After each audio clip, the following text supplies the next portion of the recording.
Hi there, welcome to the Gardens and Graveyards channel. My name is Charisma and today we're meeting in the garden.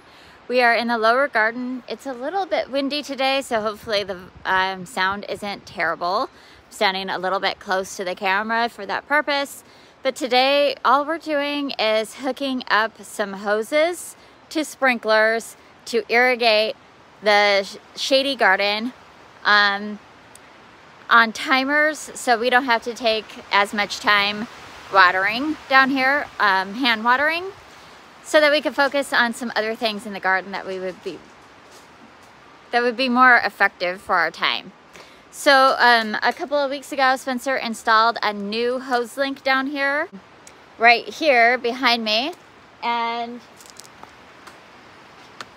it swivels out. It's an 82-foot hose, and it's retractable. We can take it all the way out to the street, to the estate garden. It does reach all the way back into the mermaid garden, and of course all of the herb garden. But it still means that we're hand watering, right? And that's necessary sometimes, but there's some areas that are pretty well established and they just need some water. And we don't need to be standing there looking at everything. So in the mermaid garden, we have put in a sprinkler that worked pretty well. The sprinkler died. So to be even more effective, we're going to move the hose, put in a new sprinkler, and watch it for a couple days before we trench and bury the hose. We're also going to put a circular sprinkler in the front part of the shade garden that's going to take care of our hydrangeas and our dogwoods and our rhododendrons. And then we're going to snake another hose out past the rhodey wall into the creek bank area that we're going to start rejuvenating. We have planted some plants out there. We have big gusts of wind. We've also lost some plants up there because we don't think about going up there and watering. Essentially, all the plants that I want to plant up there are mostly drought tolerant and natives that will just take it, but until they're established, they need supplemental water, right? So I'm gonna snake a hose out there with a sprinkler so that we can water the creek bank and plant some shrubs that have been waiting patiently for me to plant. So it's not a whole lot to see right now. We're gonna put out the hoses and the sprinklers, and we're gonna leave them for 3 or 4 days and see exactly how the water pattern is hitting and if it's hitting everything that we needed to hit before we trench and put the hoses underground. And they're just everyday cheap hoses. Like this one was 10 bucks. It's just a 5/8 inch. This one is 50 foot. I think the other one is also 50 foot. Nothing special, but we're just running straight lines with them, so we're not really worried about kinks or anything like that. There's no sun down here, so it's not going to get like worn out from sun. We have a couple of hoses that we bring water to different parts of our garden. Like this hose link, for example, is hooked up to a faucet up on the top of our garden, and we just have an old garden hose running from the timer up there down to this hose, and then we're going to do a 4 split on this hose so that we can run. There's a hose running up to the estate garden with a soaker hose, and then we'll have one on the creek bed, and then we'll have one here in the shade garden. So 1, 2, 3, and then the hose link, so that'll be 4.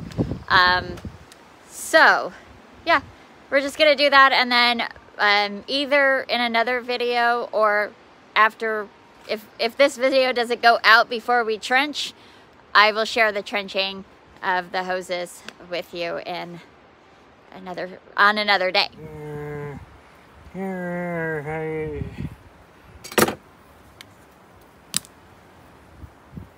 That's right. That's how you do it. I knew there was an easy way.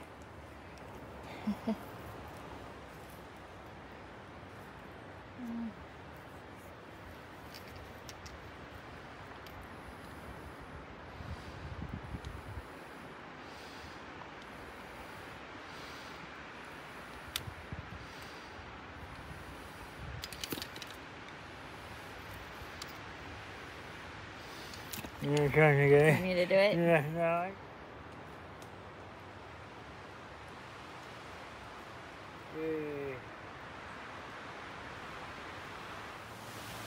Alright, so now we're checking to make sure that there's no leaks. And we turn the hose on.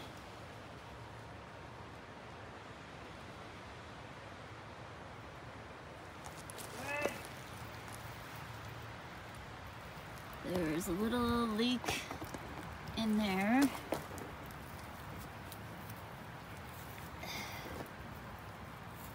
Okay.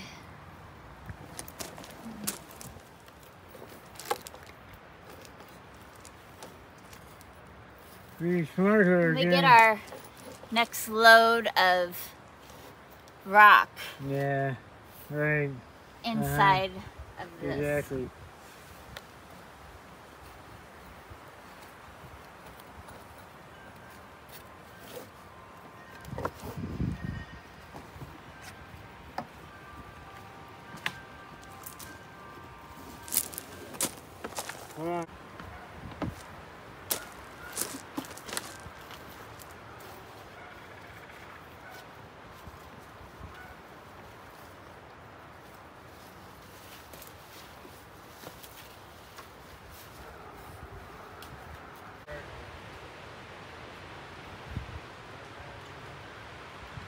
We've got this turned on, and now we're gonna just watch the water pattern and see how much it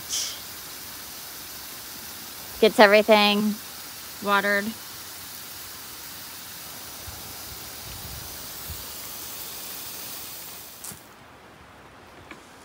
All right, so we just turned it on for a couple of minutes just to see what's wet. And I mean, it's really clear on the rocks and the boards, but I can see that it's also hitting the wall, which means this bed is all getting hit. The rocks are wet all the way out here, and then, you know, not as, it's kind of like flinging right here. So I wanted to see. Some of this is already wet, so, but not the leaves. These are wet, which is good. These are all wet. This is wet. And then the other hose we just snuck underneath this pallet, threw it through this rhododendron that we're cutting back significantly in the next week or so, and then just snaked it right here and coiled it, because then we can take it up to the creek bank. But first we need to get rid of this compost pile, and there's blackberry and a bunch of other weeds that need to be addressed. Pull down the ivy off that tree, and then we'll be able to start planting up there and removing some of the ivy that's up there and replacing it with trees and shrubs. But now that we have irrigation easily going there, I feel confident to get started on that project.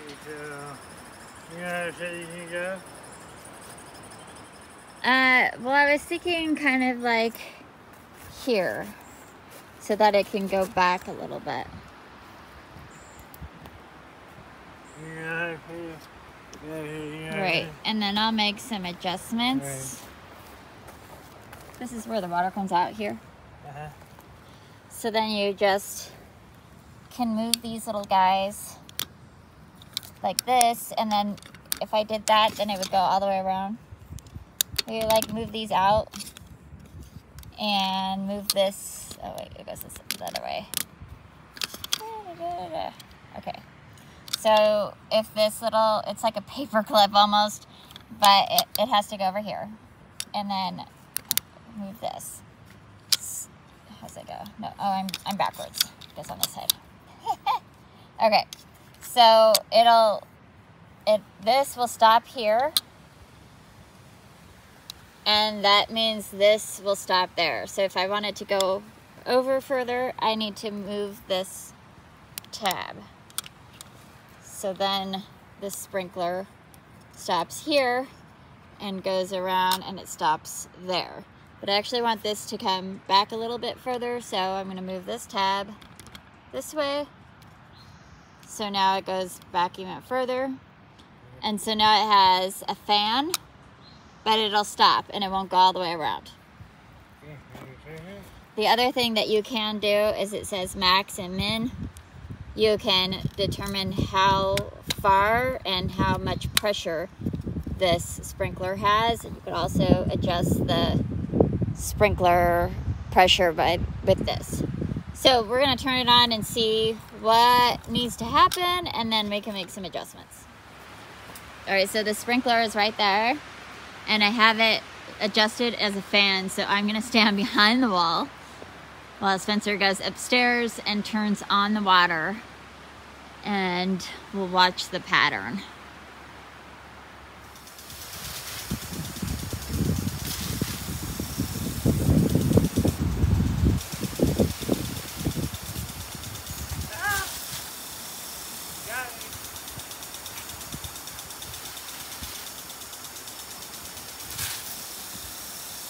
It needs to go further.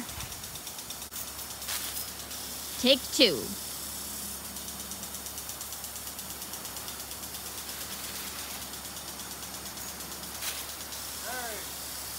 Looks like it's hitting my hydrangeas. Let's see what's happening over here.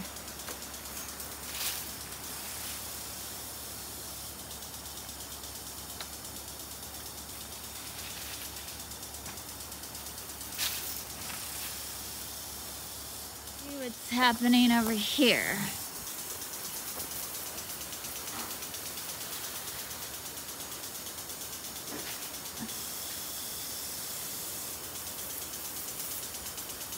Okay. All right, take 3.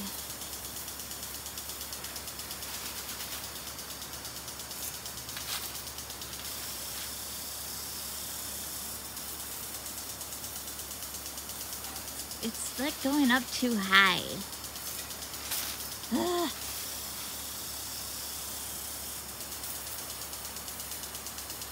Okay. All right, so the adjustments are looking pretty good. We are gonna leave this hose draped across the pathway just for a couple of days while we watch the patterns and make sure that the soil gets as wet as we need it to underneath all the plants that we wanted to get watered, and it's not watering like the compost bin or anything stupid.